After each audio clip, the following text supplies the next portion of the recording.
Hello students, एक बार फिर से आप सभी का स्वागत है विवेक बाल निकेतन स्कूल की ऑनलाइन क्लास के अंदर। तो आज हम एक नया लेसन शुरू करने जा रहे हैं। आज हमारा जो लेसन है वो है पाठ 17 तारे एवं सौर परिवार। तो तारे एवं सौर परिवार से जुड़ा हुआ ये लेसन आज हम शुरू करने जा रहे हैं। आज की क्लास जो है वह बुक रीडिंग क्लास है, जिसके अंदर बुक जिस प्रकार से बुक को साथ में पढ़ते हुए हम लेसन को समझेंगे। तो देखते हैं हमारे लेसन के अंदर क्या क्या है।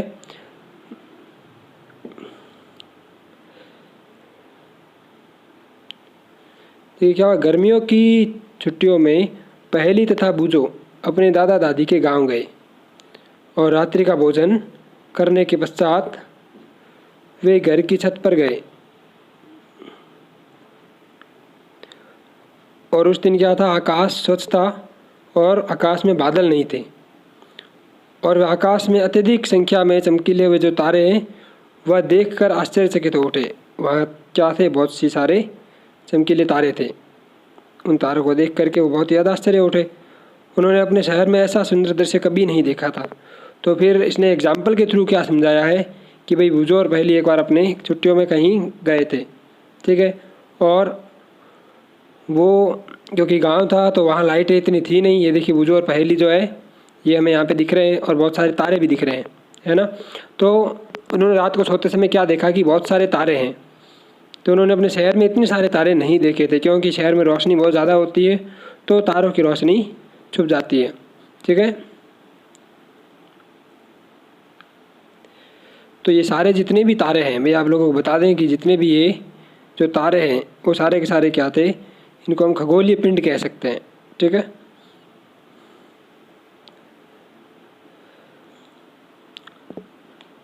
तो वही पहेली यह जानना चाहती थी कि बड़े शहरों के आकाश में गांव का आकाश इतना भिन्न क्यों है।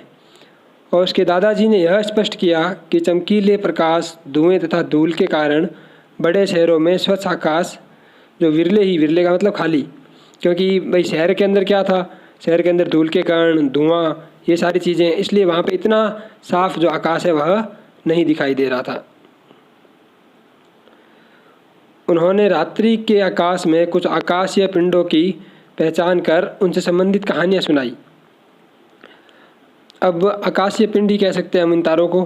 तो उनसे संबंधित कई प्रकार की कहानियाँ जो थी वो दादाजी ने सुनाई, जैसे कि ध्रुव तारे की कहानी है और भी कई प्रकार की कहानियाँ आप लोगों ने भी सुनी होगी कि ध्रुव तारा जो है वह सिर्फ उत्तर दिशा में ही उगता है। तो वो इसी प्रकार की कई और प्रकार की चीज़ें उनके दादाजी ने बनाई।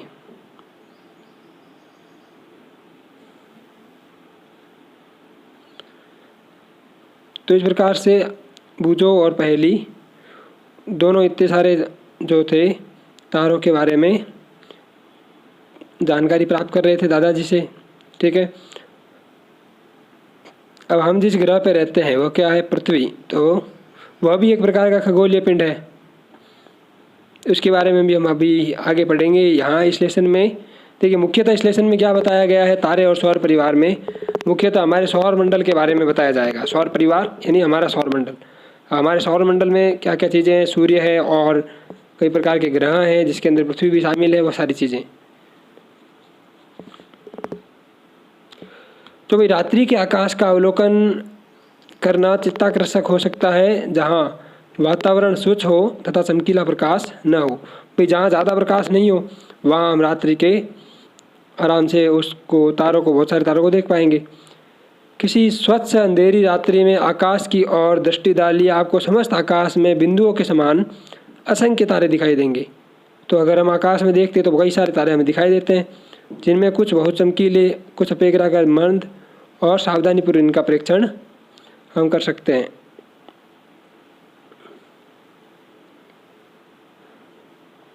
और देखिए, क्या सभी टिमटिमाते हुए प्रतीत होते हैं क्या? जी नहीं, सभी टिमटिमाते प्रतीत नहीं होते। तो क्या आपको तारे जैसा कोई पिंड दिखाई देता है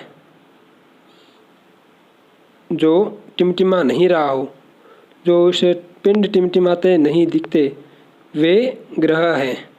अब देखिए जो टिमटिमाते हुए नहीं दिख रहे ना, वो क्या है, वो सारे के सारे ग्रह हैं,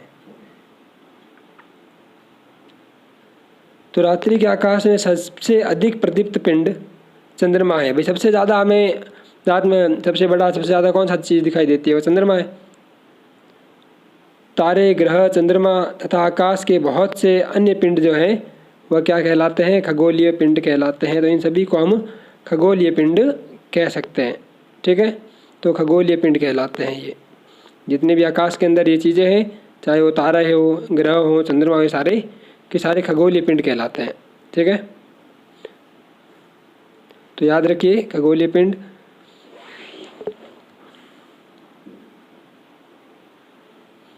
तो ये खगोलीय पिंडों और उनसे संबंधित परिघटनाओं के अध्ययन को खगोलिकी कहा जाता है।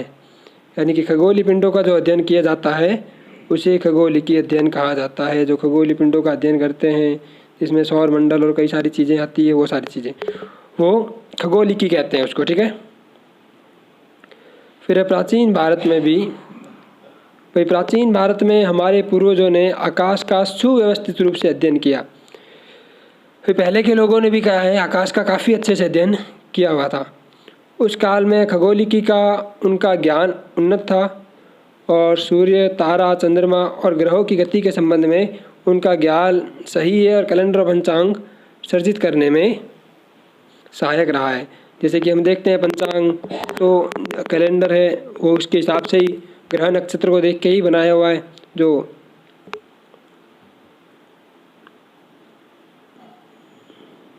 तो वे उस काल की खगोलिका का ज्ञान उन्नत था और तारा, चंद्रमा और ग्रह उनकी गति के संबंध में उनका ज्ञान सही और कैलेंडर और पंचांग सर्जित करने में सहायक रहा है। इन लोगों को अपनी दिनचर्या बनाने में सहायता मिली। भी कैलेंडर बना तो ये दिनचर्या बनाने में सहायता मिल गई। कैलेंडर और पंचांग से लोगों को फसलों के चुनाव और बुआई के समय के लिए जलवायु, वर्षा के पैटर्न की समझाइश में बढ़ोतरी हुई। फिर कैलेंडर बना जिससे कि तारीखें पता चली और जिससे ये सारी चीज़ें हुई कि कौन सी फसल हमें कौन से महीने में उगानी चाहिए, वो सभी चीज़ें तो सुविधा काफ़ी हो गई। तथा इस प्रकार से मौसम और पर्वों की तिथियाँ भी निश्चित हुई। और इस अध्याय में हम आकाशीय पिंडों का अवलोकन उनके बारे में जानेंगे। भाई इस अध्याय के अंदर हम आकाशीय पिंड जो है उनके बारे में जानते हैं। तो यहाँ सबसे पहले ये बात करने जा रहा है चंद्रमा की। चंद्रमा तो देख लेते हैं। भाई चंद्रमा का एक क्रियाकलाप बताया है 17.1 क्रियाकलाप में क्या चीज़ है कि रात्रि में चंद्रमा का प्रतिदिन परीक्षण कीजिए। मतलब रोज़ देखिए इस चंद्रमा को, उसके बारे में सोचिए। संभव हो तो एक पूर्णिमा से दूसरी पूर्णिमा तक अपनी नोटबुक में हर रात्रि का चंद्रमा की रूपरेखा खींचिए तथा पूर्णिमा के दिन से व्यतीत दिनों की संख्या भी नोट कीजिए। प्रतिदिन यह भी नोट कीजिए कि आकाश के किस भाग पूर्व तथा पश्चिम से चंद्रमा दिखाई देता है। तो चंद्रमा के बारे में होने वाली गतिविधियों को इसमें बताया गया है। ठीक है, इस प्रकार से हम ज़्यादा जानकारी जुटाने के लिए चंद्रमा की, जैसे एक दिन चंद्रमा थोड़ा दिखाई दे रहा है, दूसरे दिनों इस प्रकार से चित्र बना के भी आराम से उसकी जानकारी प्राप्त कर सकते हैं। तो हमें पता है चंद्रमा हमेशा एक सा नहीं रहता, कभी घटता है कभी बढ़ता है। तो ये सब क्यों होता है वो इसके अंदर बताया जाएगा।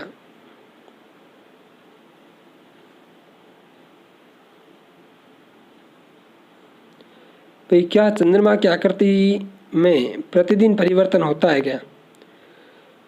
क्या ऐसे भी दिन हैं जब चंद्रमा की आकृति में पूर्णतः गोल प्रतीत होती है? बिल्कुल।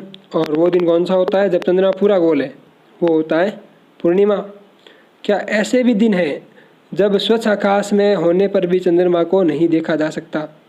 बिल्कुल। वो कौन सा दिन होता है जब चंद्रमा दिखाई नहीं देता? वो होता है अमावस्या। तो यहाँ पे पूर्णिमा और अमावस्या की परिभाषा बताई हुई है। ठीक है, देखिए ये तो है पूर्णिमा, ठीक है, जो मैं अभी अंडरलाइन कर रहा हूँ कि उस दिन को जब चंद्रमा की पूर्ण चक्रिका दिखाई देती है पूर्णिमा कहते हैं। मतलब जब पूरा गोल चंद्रमा दिखाई देता है उसे हम पूर्णिमा कहते हैं। ये पूर्णिमा की परिभाषा हो गई। ठीक है, अब देखिए इसके आगे, भाई इसके पश्चात प्रत्येक रात्रि को चंद्रमा का चमकीला भाग घटता है। फिर वो पूर्णिमा के बाद क्या होता है? वो कम होता जाता है और 15वें दिन चंद्रमा दिखाई नहीं पड़ता। और एक दिन ऐसा भी आता है जिस दिन चंद्रमा हमें दिखाई नहीं पड़ता। तो वो कौन सा दिन होता है? अमावस्या। ठीक है, तो वह उस दिन को हम अमावस्या कहते हैं। तो ये 15वें दिन चंद्रमा दिखाई नहीं पड़ता है, इस दिन को अमावस्या कहते हैं। और इसके अगले दिन चंद्रमा का एक छोटा भाग आकाश में दिखाई, फिर वापस चंद्रमा धीरे धीरे कम होने लगता है, मतलब वापस चंद्रमा धीरे धीरे से फिर दिखाई देगा। तो पहले वो क्या होगा, अमावस्या के दिन बिल्कुल भी नहीं दिखाई देगा, और अमावस्या के अगले दिन छोटा सा, बिल्कुल छोटा सा चंद्रमा दिखाई देगा। अमावस्या के अगले दिन चंद्रमा का एक छोटा सा आकाश में भाग दिखाई देता है, इसे कि हम बाल चंद्र कहते हैं, क्योंकि बिल्कुल छोटा सा है इसलिए। तो इसके पश्चात फिर प्रतिदिन चंद्रमा बड़ा होता है, तो फिर वापस चंद्रमा धीरे धीरे बड़ा होता है, और 15वें दिन एक बार फिर से हम चंद्रमा को पूरा देख पाते हैं। तो पूरे माह तक दिखाई देने वाली चंद्रमा की प्रदीप्त भाग विभिन्न आकृतियों को हम चंद्रमा की कलाएं कहते हैं। इनको हम कहते हैं चंद्रमा की कलाएं। ये चंद्रमा की कलाएं होती है जो अलग अलग चंद्रमा के भाग उसमें दिखाई देते हैं। अब ये जो चंद्रमा की कलाएं हैं, इनकी भी महत्वपूर्ण भूमिका है। भाई चंद्रमा की कलाओं की हमारे सामाजिक जीवन में महत्वपूर्ण भूमिका है। भारत में लगभग सभी पर्वों को चंद्रमा की कलाओं के अनुसार ही मनाया जाता है। कई पर्व होते हैं जब चंद्रमा देखते हैं, जैसे करवा चौथ हो गई, ईद हो गई। उदाहरण के लिए दिवाली को अमावस्या पर मनाया। भाई दिवाली सबको पता है कब मनाई जाती है, कार्तिक मास की अमावस्या को, जिस दिन चंद्रमा बिल्कुल नहीं दिखाई देता। बुध और पूर्णिमा और गुरु नानक जयंती पूर्णिमा पर मनाई जाती है, तो वो कुछ एक चीज़ें जो पूर्णिमा वाले दिन होती है। महाशिवरात्रि को कृष्ण पक्ष की त्रयोदशी को, त्रयोदशी जो सामान्य भाषा में तो त्रयोदशी कहते हैं, और बालचंद्र शुक्ल कृष्ण पक्ष की प्रतिमा को मनाई जाती है। और उसके बालचंद्र के दर्शन के अगले दिन ईद उल फितर मनाई जाती है, जिस दिन चांद तो बिल्कुल दिखता है थोड़ा सा बालचंद्र वाला, तो उसके अगले दिन जो होती है वह ईद उल फितर यानी कि ईद मनाई जाती है। तो एक पूर्णिमा से दूसरी पूर्णिमा तक की अवधि 29 दिन से कुछ अधिक होती है।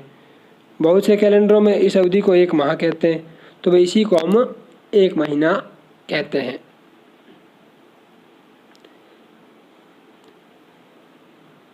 अब देखिए ये कौन है, ये बूझो है ना।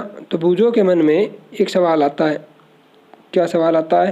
बूझो के मन में ये सवाल आता है कि चंद्रमा अपनी जो आकृति है वह परिवर्तन क्यों करता है। ये बूझो के मन में सवाल आया बूझो के मन में सवाल, तो भाई क्यों करता है, ये क्यों करता है?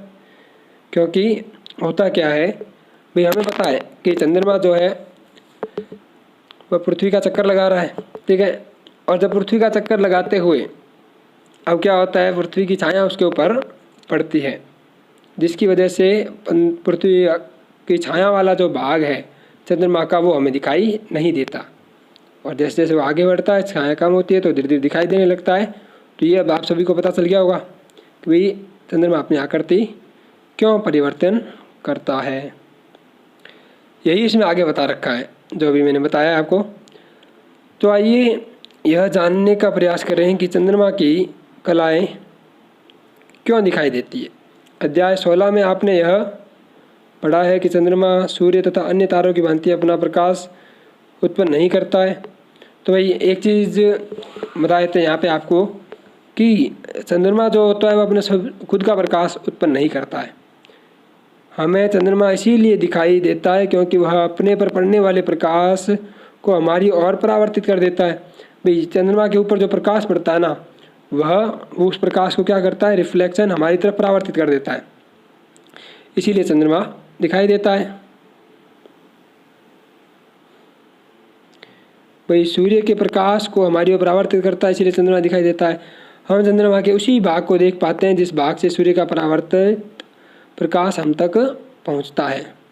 तो इसका मुख्य कारण हो गया सूर्य के परावर्तित प्रकाश के कारण चंद्रमा का दिखाई देना। अब देखिए यहाँ पे इस चित्र को देखिए ध्यान से।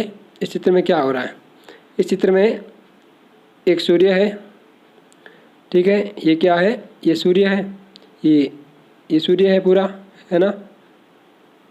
अब और ये दिन रात जिस पे लिखा हुआ है ये हमारी पृथ्वी है, ठीक है। और ये है चंद्रमा।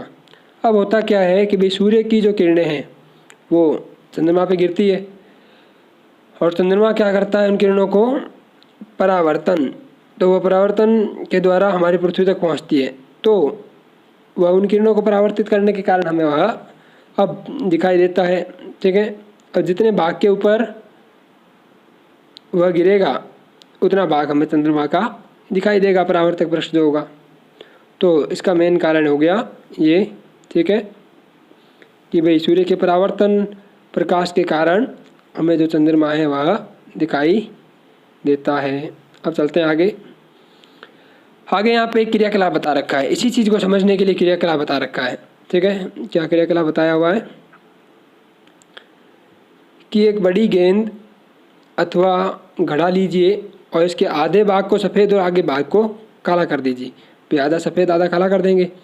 अपने 2 मित्रों के साथ खेल के मैदान में जाइए और लगभग 2 मीटर त्रिज्या का वृत्त खींचिए। वहाँ पे हमने 2 मीटर त्रिज्या का वृत्त खींचना है और 17.4 में दिखाए अनुसार वृत्त को 8 बराबर भागों में हमने बांट लेना है। ठीक है, वही इससे रिलेटेड चित्र देख लेते हैं पहले, वो ज़्यादा अच्छे से समझ आ जाएगा। ठीक है, अब देखिए ये क्या कर रहे हैं दो। एक लड़की जो है एक कोई घड़ा या कोई बॉल लाई है जिसमें आधा वाइट और आधा ब्लैक है, वो यानी आधा सफ़ेद है और आधा काला है, और इसको 8 बराबर वहाँ पे फिर एक गोल घेरा भी बनाया इन्होंने, ये देखिए है। और अब इसके ऊपर 1 2 3 4 5 6 7 और 8 है, 8 जो है छोटे छोटे डॉट बनाए है ना। तो अब देखिए किस प्रकार से ये आगे करते हैं। तो वृत्त के केंद्र में खड़े होइए और अपने मित्र से गेंद को पकड़कर वृत्त के विभिन्न बिंदुओं पर खड़े होने को कहिए। इससे कहिए कि वह घड़े के सफ़ेद भाग को सदैव सूर्य के सामने रखे। आप इस क्रियाकलाप को प्रातःकाल के समय कर रहे हैं तो गेंद के सफ़ेद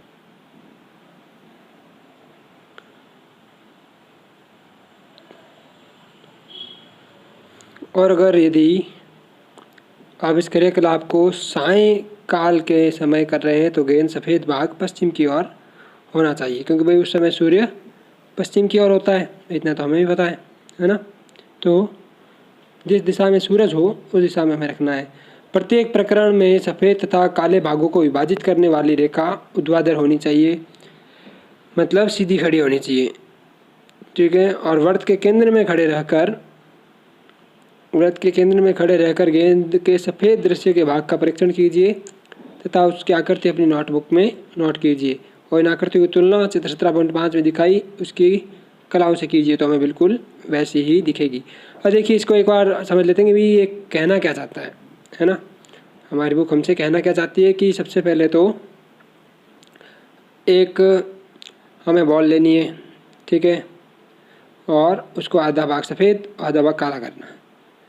ठीक है, और फिर हमें एक वृत्त बनाना है और इस वृत्त के ऊपर ऐसे ऐसे 8 पॉइंट बनाने हैं। ठीक है, और फिर बारी बारी से इसको कहना है कि यहाँ खड़े हो और सफ़ेद भाग कहाँ रखो भाई, उसकी तरफ, सूरज की तरफ, जहाँ जिधर सूरज हो। और फिर ये लड़की यहाँ खड़ी होगी तो भी सफ़ेद भाग उधर ही होगा। देखिए जैसे कि अभी ये यहाँ खड़ी है, ठीक है, तो इस लड़की को ये इसका पूरा गोल हिस्सा जो होगा वह सफ़ेद दिखाई दे रहा होगा, है ना। और अगर ये दूसरे पॉइंट पे खड़ी होगी, ये लड़की अगर यहाँ पे खड़ी होगी तो इसका कुछ कम भाग इसको दिखाई दे रहा होगा, और पीछे खड़ी होगी तो इसको ये काला वाला भाग दिखाई दे रहा होगा, है ना। ये उधर घूम के देखेगी तो इसी प्रकार से सूर्य भी हमें, वो चंद्रमा जो है उसकी भी कलाएँ हमें इसी प्रकार से दिखाई देती है। ठीक है, ये भी इसने एक प्रयोग करके दिखाया हुआ है। अब चलते हैं आगे। ये देखिए कुछ इस प्रकार से जो चंद्रमा जो है वह दिखाई देता है कभी, और कभी दिखाई नहीं देता है, कभी छोटा बड़ा दिखाई देता है। देखिए यह क्या चीज़ है, ये लाल लाल वाली, यह है सूर्य, ये वाला जहाँ मैंने सूर्य लिखा है वो सूर्य है। ठीक है, और ये क्या है, ये सारे, ये चंद्रमा है, ये सारे है ना। अब क्या होता है ना, देखिए कौन सा भाग चंद्रमा का दिखाई दे रहा है, कौन सा भाग चंद्रमा का नहीं दिखाई दे रहा, है ना। क्योंकि देखिए सूर्य के प्रकाश किरण जो है वो इस प्रकार से आएगी।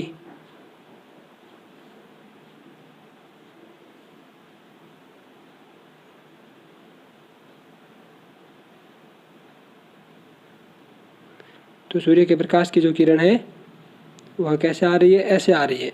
तो यहाँ लग रही है इसको, है ना, यानी कि यहाँ पृथ्वी के ऊपर अगर जो बैठा है उसको तो वो काला ही दिखेगा, तो मतलब दिखाई नहीं देगा, अमावस्या हो जाएगी। अब जब चांद यहाँ पहुँचेगा तो उसका कुछ भाग जो होगा वो पृथ्वी वालों को, परावर्तक वाला कुछ किरणें परावर्तन की पहुँच पाएगी थोड़ी सी, तो इसीलिए उस दिन बाल चंद्रमा होता है। और जब चंद्रमा यहाँ है ना, तब सूर्य का प्रकाश तो पहुँच ही रहा है, तो उसकी वजह से, ठीक है, सूर्य तो बहुत बड़ा है, अब सूर्य का प्रकाश पृथ्वी के पीछे से भी पहुँच रहा है, और भी तो उसकी वजह से यह जो है चंद्रमा, क्योंकि परावर्तित पृष्ठ इसके ऊपर दिखाई देता है तो यह पूरा दिखाई देगा। तो इस प्रकार से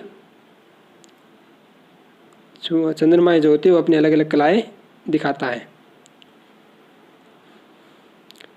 और याद रखिए कि चंद्रमा पृथ्वी की परिक्रमा करता है, पृथ्वी चंद्रमा सहित सूर्य की परिक्रमा करती है, ये हमें अच्छे से पता है ना, कि भाई जैसे कि ये देखिए यहाँ पे ये सूर्य है, नीचे ये सूर्य है, सूर्य की परिक्रमा कौन कर रहा है, पृथ्वी, और पृथ्वी की परिक्रमा कर रहा है चंद्रमा, है ना।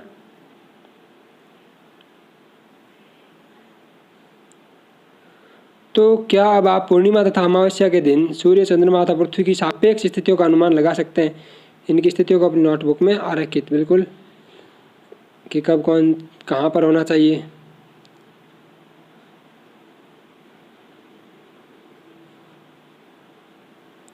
वही इसको बुक में आरेखित कीजिए कॉपी में। और पूर्ण चंद्रमा देखने के लिए आप आकाश के किस भाग में देखेंगे, जब हमें पूरा चंद्रमा, पूर्ण चंद्रमा दिखाई, कब देखा, और हम आकाश के किस भाग में किस तरफ देखेंगे। और बाल चंद्र के पश्चात पृथ्वी से देखने पर प्रतिदिन चंद्रमा के प्रदीप्त भाग में वृद्धि होती जाती है, और पूर्णिमा के पश्चात पृथ्वी से देखने पर चंद्रमा सूर्य द्वारा प्रदीप्त भाग प्रतिदिन आकार में घटता जाता है। वही पहले वो बढ़ता है, फिर पूर्णिमा के बाद में फिर वापस घटता है।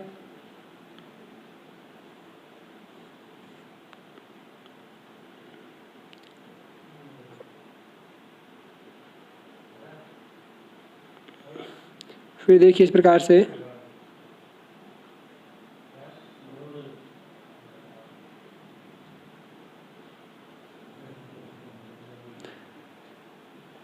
तो फिर यहाँ अभी तक हमने क्या सीखा कि चंद्रमा जो होता है उसकी अलग अलग कलाएं किस प्रकार से बनती है, ठीक है।